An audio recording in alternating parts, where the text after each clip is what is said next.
La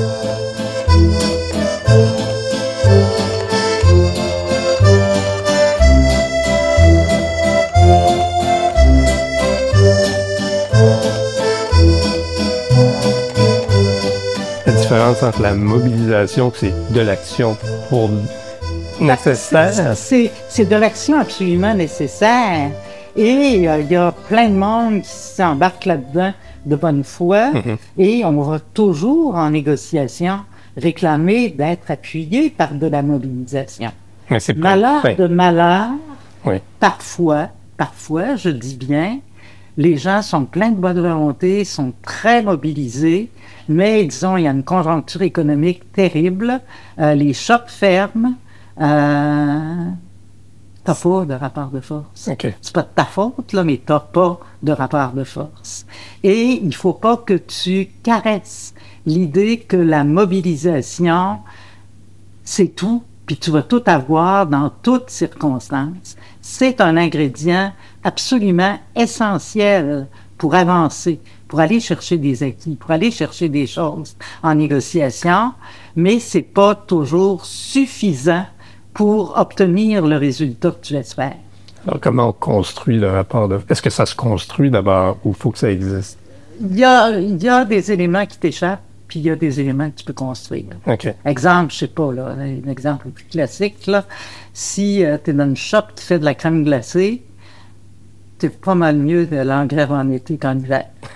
Non, tu sais, oui, il y a quelques affaires évidentes comme ça. Ouais, okay. Il y a des affaires évidentes comme ça, mais il y a d'autres fois où l'existence d'un rapport de force peut te dépasser complètement, là. Par exemple?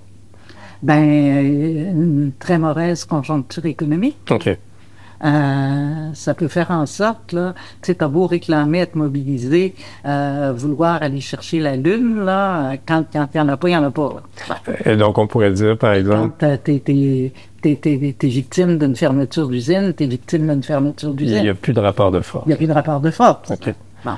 On pourrait dire que le choix, par exemple, des postiers d'être en grève dans le moment, à l'approche des fêtes, ben oui. C'est utiliser le bon moment pour le rapport de force. Mais oui, okay. mais oui. Et ça, c'est l'ABC du syndicalisme. Okay. Tout le monde connaît ça. Il y a des moments à privilégier pour recourir à tel ou tel moyen de pression. Puis le choix des moyens de pression, pour moi, ça peut être très large. Et la vraie question à se poser, oui. c'est choisir ce moyen-là, c'est bien, mais est-ce que ça fait avancer ma capacité de régler? Est-ce que ça contribue à mon rapport de force ou si ça lui nuit? Ça, c'est plus stratégique comme réflexion. Ben oui, mais c'est nécessaire. C'est absolument nécessaire. Puis on est vraiment loin de la mobilisation pure et simple. Ça va beaucoup plus loin. J'espère que nos experts en mobilisation, parce que c'est une job, ça, la CSN, okay. Être conseiller à la mobilisation, et la façon dont doivent travailler les conseillers, c'est de développer l'autonomie, le jugement critique, l'expérience de nos syndicats, et ça fait partie de l'expérience à transmettre.